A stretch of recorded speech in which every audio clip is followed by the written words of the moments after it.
O Ministério da Agricultura afirma que o Brasil vai ficar livre da gripe aviária se não registrar novos casos em 28 dias. No total, são 2 focos confirmados e outros em investigação, alguns já descartados. E o nosso entrevistado agora é o presidente da Associação Brasileira de Proteína Animal, Ricardo Santini. Tudo bem, presidente? Muito obrigado mais uma vez por estar aqui conosco na Jovem Pan. Muito bem-vindo. Olá, Thiago, um prazer falar contigo e com os ouvintes da PAN para a gente poder esclarecer e ajudar um pouco nesse tema que tanto preocupa o Brasil e os brasileiros. Claro, sem dúvida. Presidente, quando surgiu esse caso no Rio Grande do Sul, a própria associação se pronunciou dizendo que era um caso isolado. Vocês continuam mantendo essa expectativa de que seja realmente um caso isolado, que isso não se alastre para outros estados? Hoje o Ministério da Agricultura descartou outras possibilidades?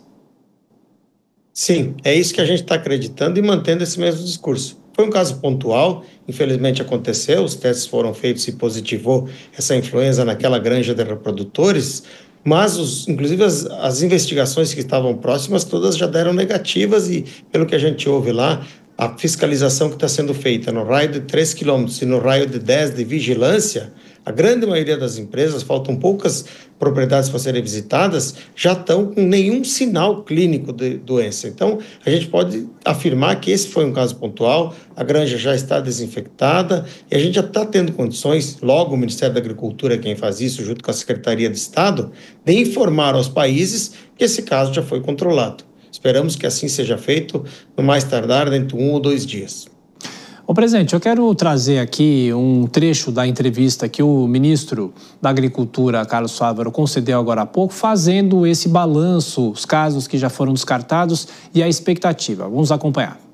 Ao ver e ter os sintomas de um animal doente, e o sistema já está com a lupa bastante elevada, todo o sistema olhando, os agentes do Ministério da Agricultura, dos estados, dos municípios, recebe o alerta, a pessoa fala, tem um animal doente aqui, então a gente vai lá e com total transparência coloca no sistema. É exatamente aí que tem a robustez. E por isso a gente vai conseguir ganhar credibilidade. Ao fazer dessa forma, o mercado, o sistema vai confiar de que o processo foi feito com total transparência e quando chegar o momento de atestarmos de novo que o Brasil está livre de gripe aviária, o mercado vai ter essa confiança.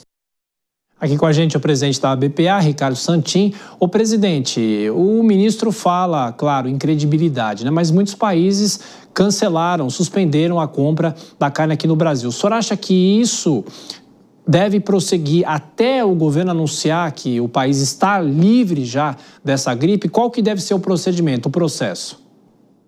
Bem, primeiro, Thiago, se me permite, a gente tem que dizer do trabalho irretocável do ministro Fávaro, secretário Goulart, secretário Alain, secretário Luiz, o secretário de Estado lá no Rio Grande do Sul, o Brum e o Madalena, que estão trabalhando, no primeiro momento conseguiram fazer as ações possíveis. Então, isso é um ponto. Agora, hoje mesmo, já recebemos notícias de países que haviam fechado para o Brasil inteiro e agora já transformaram só para Estado ou para o município.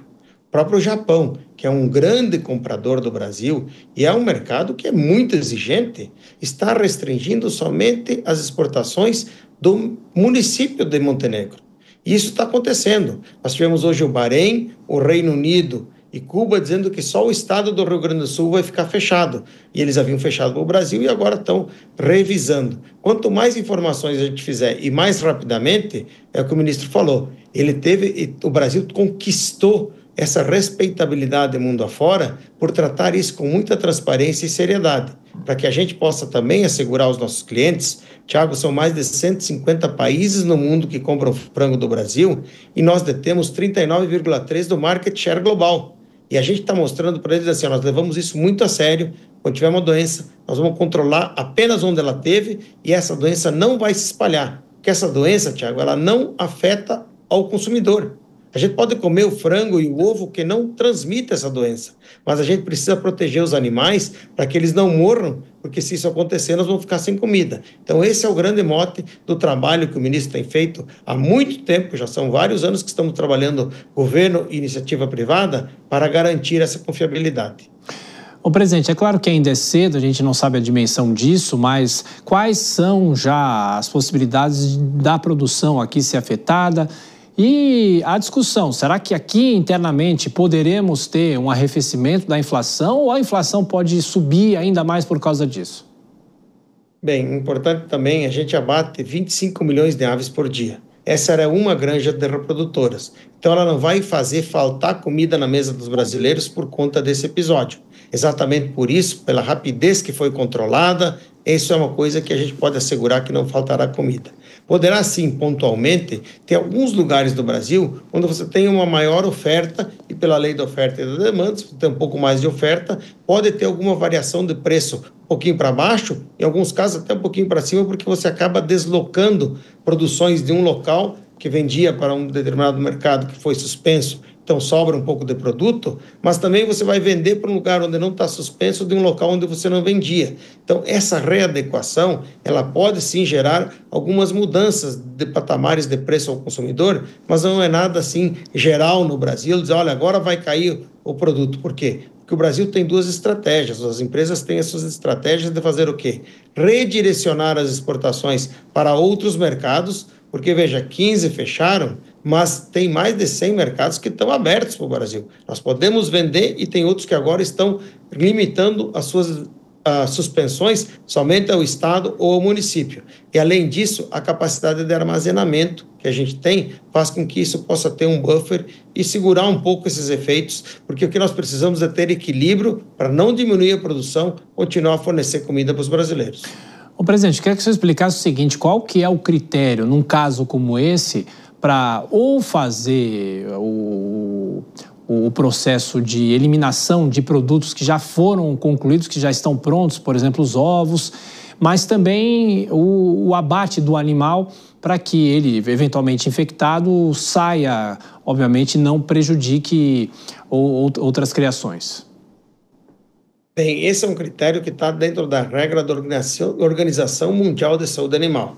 Você faz aquele raio de 10 quilômetros e onde teve o surto, você vai abater as aves que ainda ficaram vivas. No caso lá eram 17 mil aves, 15 mil morreram no período anterior e 1.700 foram sacrificadas sanitariamente para que você pudesse garantir que não vai espalhar o vírus para outros ambientes. Então, esse é o ponto que faz. É um critério mundialmente reconhecido e, no caso daquela granja, eram aves reprodutoras. Então, os ovos que essas aves colocaram foram também foram quebrados, foram extintos, foram jogados fora, foram enterrados dentro de uma área que já tem prevista para isso, sem prejudicar o meio ambiente, mas eles foram descartados. Então, esse é o procedimento normal e se faz exatamente para evitar que esse risco seja disseminado e o Brasil está mostrando ao mundo que ele tem biosseguridade, que ele consegue controlar e consegue, inclusive, rastrear todos os efeitos que saíram de uma granja para depois você não evitar que não sejam atingidas outras produções. Ricardo Santin, presidente da Associação Brasileira de Proteína Animal, mais uma vez, muito obrigado pelos esclarecimentos. Voltaremos a nos falar e torcendo para que isso seja superado o mais rápido possível. Até a próxima. Com certeza, obrigado, Thiago. Um abraço a todos e termino dizendo uma coisa que é bem simples. Coma ovo e frango, é bom, faz bem e é muito seguro. Abraço a todos. Muito obrigado. A gente, claro, vai continuar acompanhando outros casos envolvendo toda essa situação aqui no Brasil.